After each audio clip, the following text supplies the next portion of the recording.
Greetings. I'm glad you're here on this 6th episode of True Ghost Stories. This is the Outside the Veil show, and I'm Dave Mace.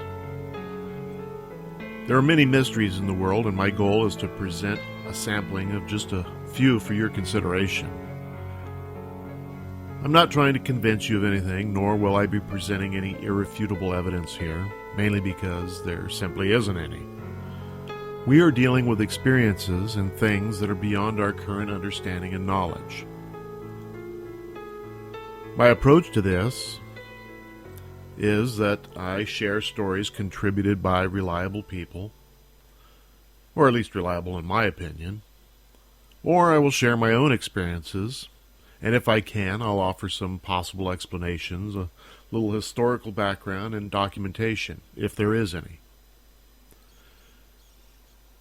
I'll try to make the story compelling by using the magic of technology and applying some old-fashioned techniques of pre-television radio, a little theater of the mind, if you will.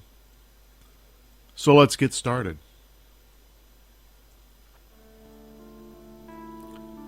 There's a small town in Northern California that most people have never heard of. If you do happen to turn down the long, windy road off of Highway 20 that takes you to Washington, California, you may not even realize you've seen it. The largest building in the town is the old Washington Hotel, and it's a relic left over from the 1849 gold rush. Of course, like so many gold rush towns, most of the buildings have been replaced once or twice due to fire. Washington suffered what is referred to as the Big Fire in 1867, which destroyed most of all the businesses, including the hotel. The hotel burned down again in 1896. This time it started in the hotel kitchen. The hotel sits right on the banks of the Yuba River. A lot of gold has been pulled out of those waters. In fact, it's still being worked on to this day. If it weren't for the cars and the motorcycles parked along the street, you could easily think you'd been transported back in time. Men stand around wearing rugged-style clothing, wide-brim hats, and long beards. Occasionally, the hotel allows miners to come up and use the showers upstairs. Of course, they pay the saloon keeper a few dollars first. The town of Washington is a strange place. Its population is around 168 people. It goes up and down. It's almost like driving into a Stephen King novel. Everyone there is a little quirky. Characters right out of a movie. Lazy dogs roam the street, lay about the sidewalks, and bark at anyone they don't recognize. Don't get me wrong, everyone in the town is friendly, and they like sharing their town with anyone who's interested. It's just that you wouldn't want to accept an invitation to tour their basement. Right off Main Street, there's a store that has several windows that face an alley. People driving through the town never see the windows, and you actually have to walk by to see them. Numerous shelves inside the window frame hold what looks like maybe 100 old-fashioned meat grinders. They're quite fascinating, at the same time a little bit disturbing. According to the locals, there are ghosts everywhere. You wonder if the ghosts are from the miners and the families of people who once lived in the town, or if they're the product of the 40 ounces that are consumed by a handful of citizens on Main Street on a daily basis. There is the ghost girl in the schoolyard and phantoms seen in the town's cemetery. Miners will sometimes complain of the Tommyknockers at the river, heard mining their claims after the sun goes down. It's probably best just to nod, listen, not ask too many questions. Just soak it all in. Most people who come to Washington don't even get a chance to talk to the locals. While there are a couple of small shops there, it's the hotel that's the main draw. The hotel is a favorite stop for bikers who frequently ride the remote river roads. The riders stop, grab a beer and maybe a bite to eat. And they'll sit on the balcony, enjoy the view of the river, and while they shake off the vibrations from their big twin V engines. It would be an understatement to say that Washington, California is off the beaten path. It's maybe less so now than it was in the 1850s, but it's more of a place that you would pass through rather than go to. It's interesting to note that despite the remoteness of the hotel, it's had its share of historical visitors. The hotel claims that it was the favorite place for Wyatt Earp and his wife to visit, and the hotel's room 9 is named in his honor, complete with a photo of Wyatt on the wall. He actually signed the hotel registry on December 20th, 1902, and stayed in room 14 on that visit. After his presidency, Grover Cleveland checked into the Washington. His signature's on the hotel guest book as well, dated October 6, 1901. Mining towns, no matter how remote, were sources for potential wealth and power and conflict. After a day of touring the town on foot, it was time to investigate the hotel. We had broken into groups, and I wasn't particularly hopeful of gathering any evidence. There was too many people present to do a real controlled investigation, and it was a Saturday night in a mining town. Needless to say, it was noisy. What I didn't know is this would actually play into capturing one of the strongest pieces of evidence of that night. I accompanied a group of paranormal enthusiasts into room 4. This room is reported to be haunted by a female spirit named Alma. Unsubstantiated reports say that she appears in a 1800s-style dress, and the group decided to hold a seance in room 4 and would attempt to make contact with her. My personal preference has always been not to participate in such things. From my standpoint, you can't research the paranormal while participating in questionable activities. I chose to stand near the door and observe.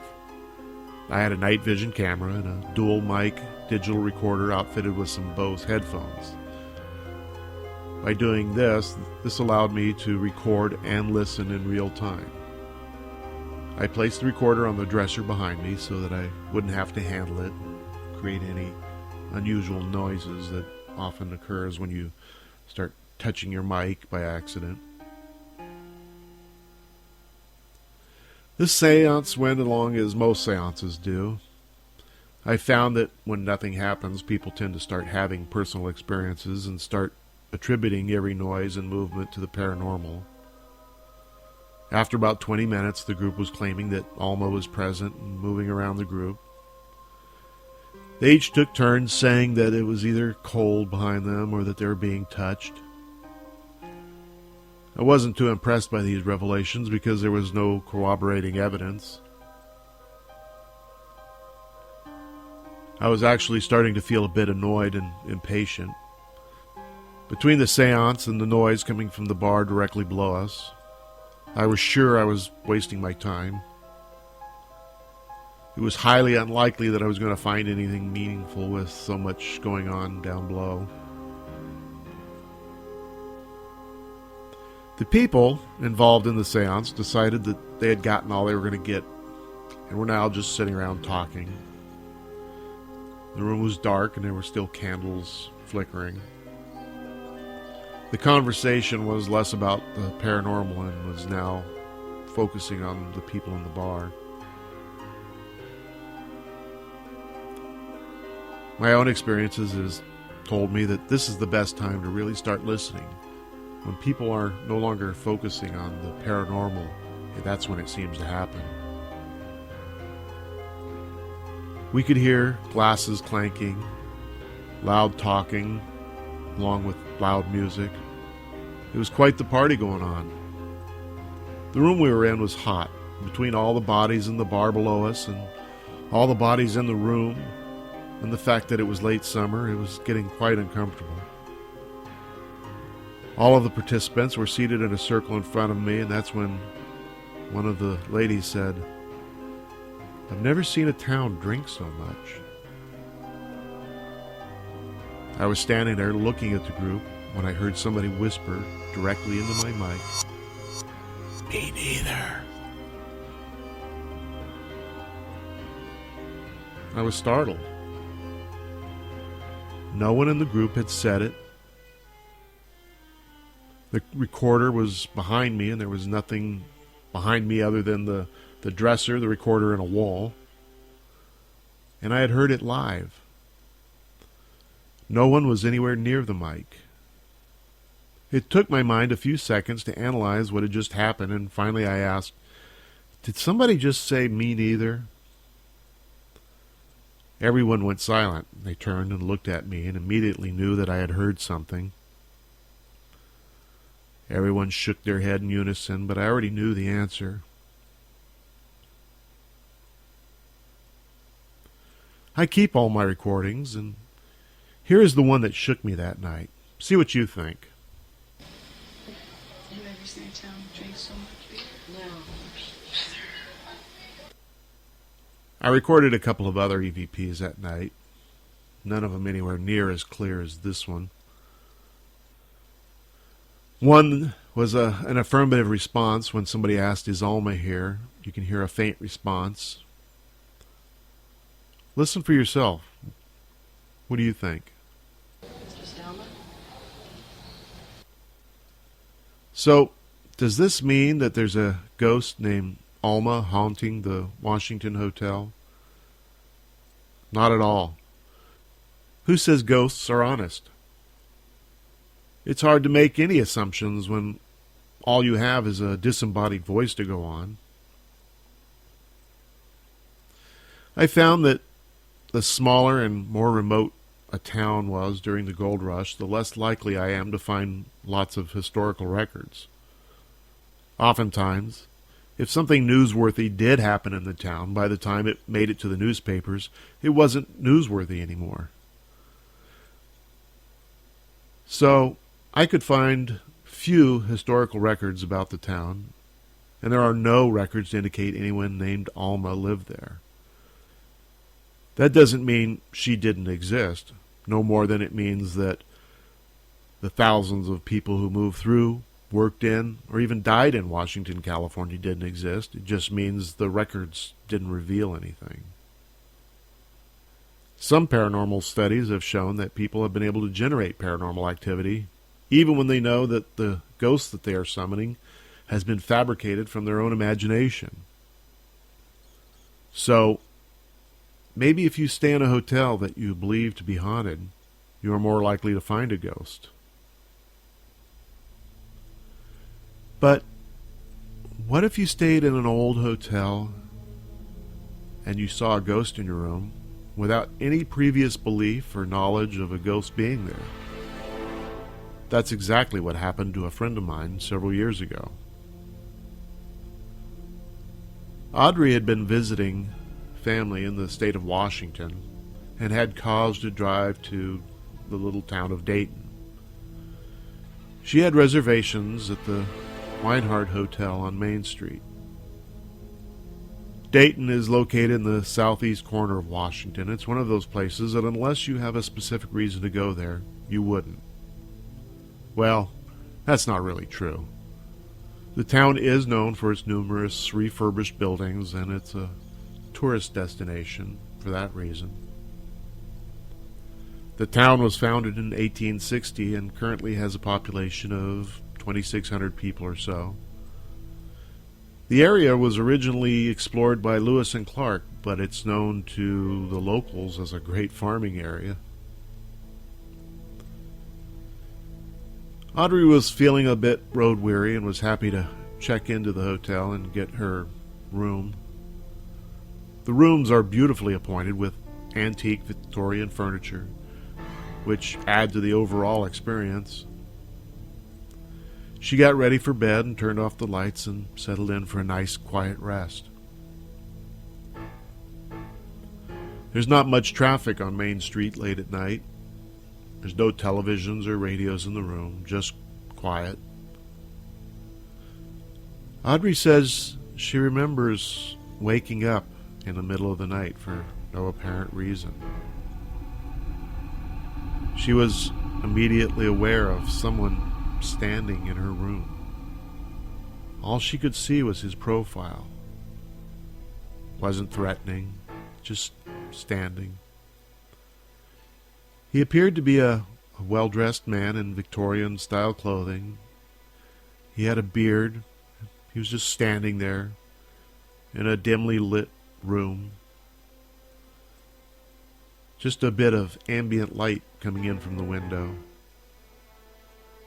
As she looked at him, her first thought is, Dave should be here to see this. Audrey and I and my wife, we'd all had conversations about ghosts in the past. As she continued to analyze the apparition, he just dissolved away. Audrey really wasn't too concerned. She was never that interested in the paranormal and not even sure she believed in ghosts or spirits. Now that she had seen one in her own hotel room, she still wasn't that impressed. She wrote it off as possibly being really tired, and the overall Victorian environment of the hotel may have played a part. When Audrey returned home, she shared the story with my wife and I. She never mentioned it to the hotel staff, so we don't know if there was any history with these kinds of visions. From a paranormal investigator's point of view, this was what we would call a residual haunting. There was no indication that the specter was even aware of his environment or that anyone was there. Just kind of an event that passed through time. There is an interesting history connected to the Weinhardt Hotel, as you may have guessed. It has a connection to beer. In the 1880s, Jacob Weinhardt emigrated from Germany. He worked for his uncle as a foreman at the now famous brewery in Portland, Oregon.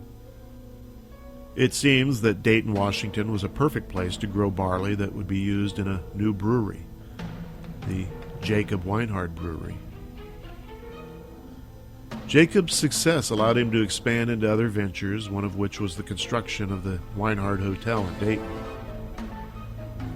There's no way of knowing who or what Audrey saw that night in her room. It may have just been the result of too many hours behind the wheel. And then being thrust into a Victorian building with antique furniture. Maybe she had a waking dream of a Victorian stranger. Initially, I didn't find any references to the Hotel Weinhardt as far as it being haunted. But when I visited the topic again while researching this podcast, I discovered that local paranormal groups had investigated the old hotel. There was also a comment left by one traveler on the TripAdvisor website saying, "If you want a little adventure, stay in room 16. It's haunted." There are several references to room 16 being the center of any activity. Audrey doesn't remember which room she stayed in. It could have been 16 or any other of the 14 rooms at the Weinhardt. If you're doing the math and adding that up, obviously that adds up to 15 rooms. But like most hotels, they skip the number 13 while numbering the rooms, for obvious reasons. I found that most people I've interviewed about their paranormal experiences have had them in hotels.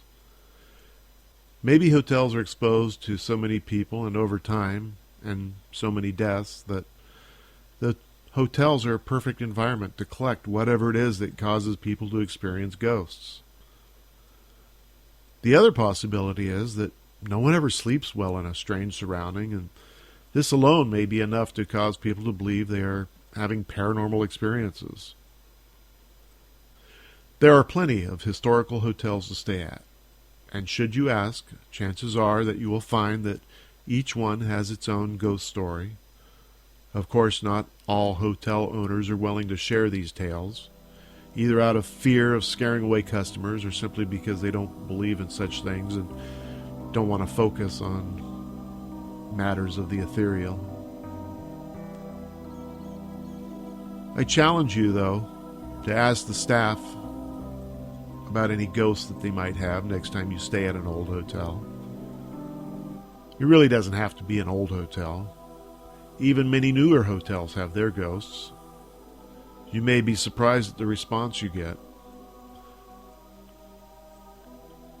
Some will deny having ghosts, while others will gladly share a story or two. Many hotels actually keep guest books where past guests write about their ghostly experiences. I've even had a few clerks lower their voices and look around and say, "I'm sorry, sir, we're not allowed to talk about that." Of course, they just did, didn't they? I'll be sharing a few more stories about haunted hotels in the next episode of True Ghost Stories, just in case you want to go and experience them yourselves. It's really not a scary thing. Well, not usually. I hope you've enjoyed this episode, and I want to invite you to go to www.outsidetheveil.com, where you'll find photos, maps, and additional documents about each of our shows. You can even listen to the show directly from the site if you prefer. Thanks again for listening to my podcast. I'm Dave Mace, and the next time you come, I'll be waiting here for you outside the veil.